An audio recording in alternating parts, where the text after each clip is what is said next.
My speech tonight is from the Leadership Excellence Series, and it's Delegate to Empower. And the key on delegation is empowering, in that if you just delegate something, you're just dumping work on someone. I had that happen to me on Monday. I was working at school. I said, "What do you want me to do?" And they said, "Well, why don't you just go in the stockroom and clean it up?"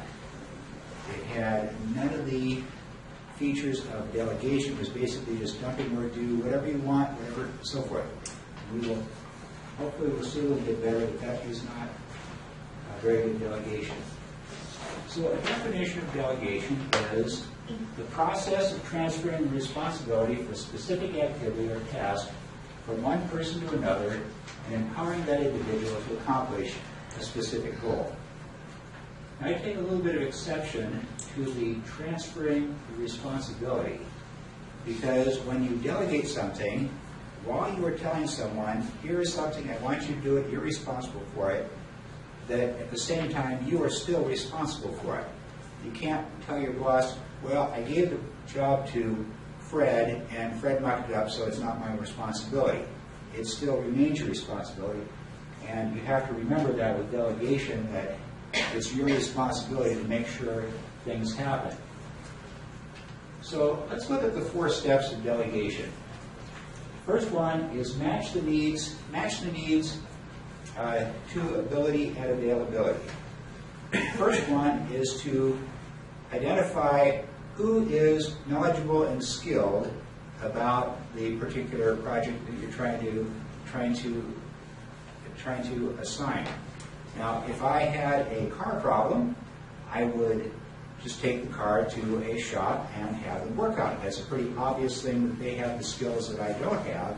However, in a work situation, we have a whole bunch of different people. That's not always apparent who has the skills. And it's essential as a leader to ferret out just who has what type of skills in an organization. Now, competing with that is the issue of competing priorities. If you have a person that is skilled and adept at something, all of the work tends to flow over into their direction. And if you say, "Oh, great, you're doing a good job, let's give you some more work," chances are very good it's not going to get done. So you have to weigh the skills and abilities versus the person's other projects, and you might have to assign it to somebody who's not as gifted as the one you want. Another item is motivation. It's one thing to have someone who's gifted and skilled, but it's another issue to have motivation. Like they say, if a job is not worth doing, it's not worth doing right. And in my case, if you were to ask me, would you like to teach a cooking class, or would you like to rewire a house? Well, I may have some skills and whatever in some of those. Clearly, I'm going to want to do one thing and the other, and my motivation is going to align with my expertise is going to align with where my motivation is. Next item is assign responsibility. Now, this is a little bit tricky because I have the responsibility and I have to assign it to you in such a way that you're going to actually latch onto it and work it. Now, to start with, I will describe the task and the expectations.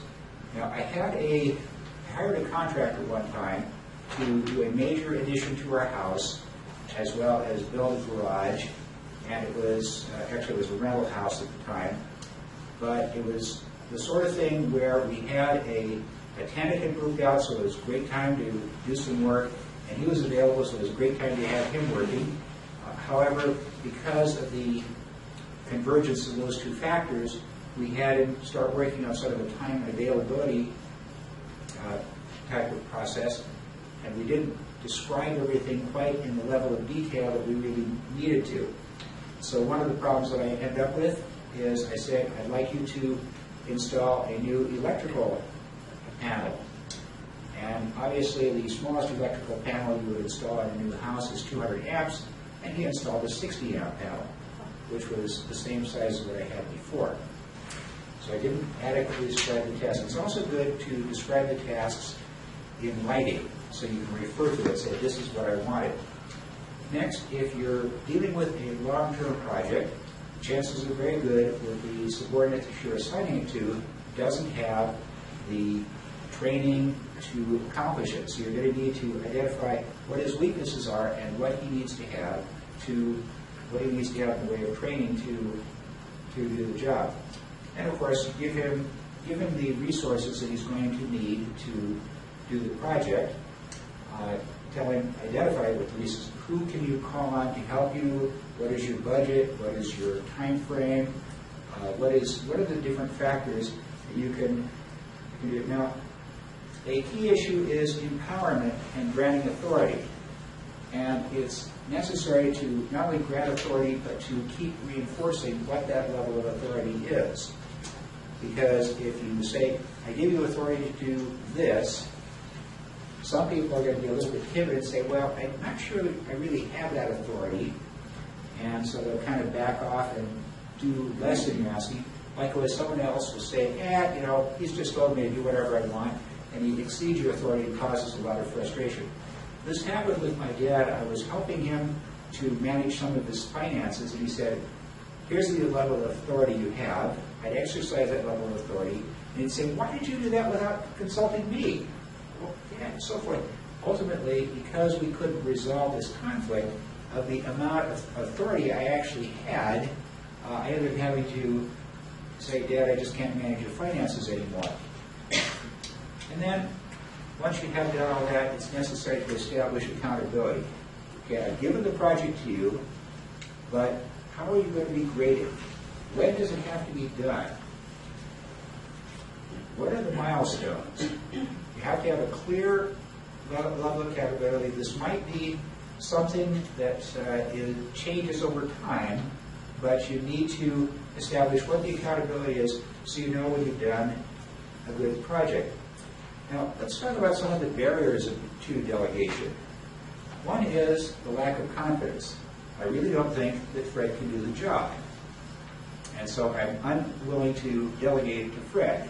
Well, actually, that's sort of a double-edged sword, because it's not only that I don't trust Fred to do the job, it's I don't trust myself to properly delegate it to Fred, to properly control Fred, properly motivate Fred, and it's a problem within me.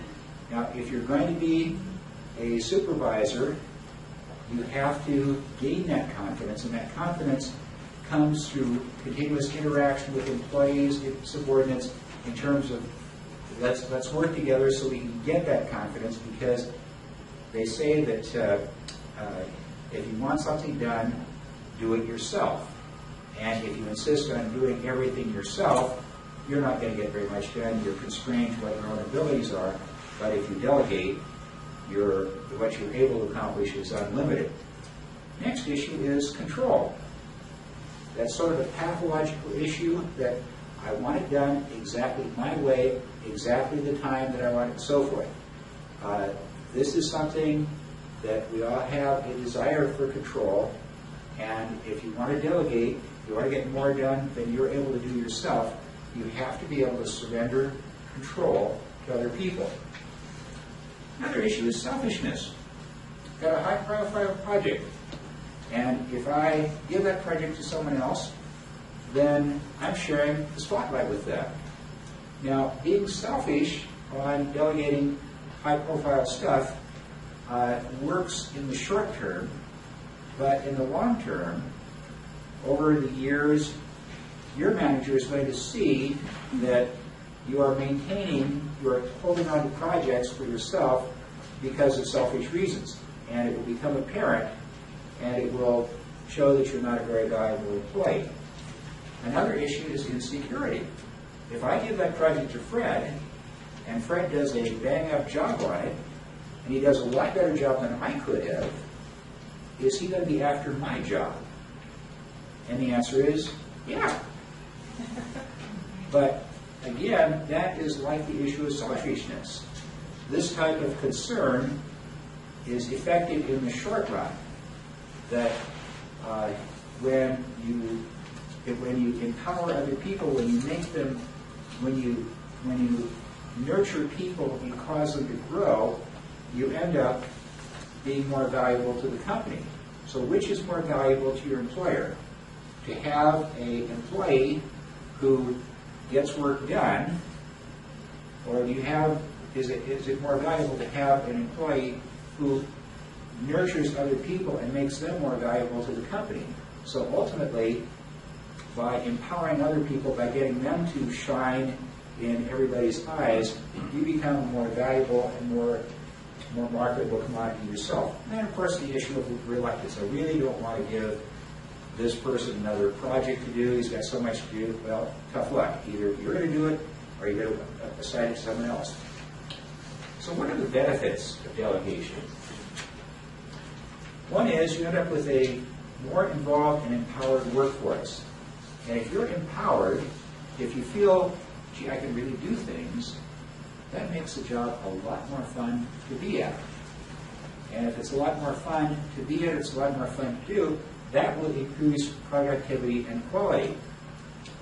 Which, of course, if your quality and productivity is up, your costs and so forth are down, the whole thing benefits the bottom line.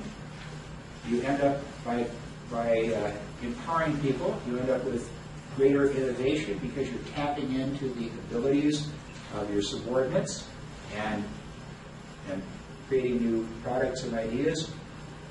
And all of this creates a greater commitment from your team that, hey, I like working here, I like being released to do what I can do, and they're buying in. It is no longer my work that they're doing, it's their work that they're doing.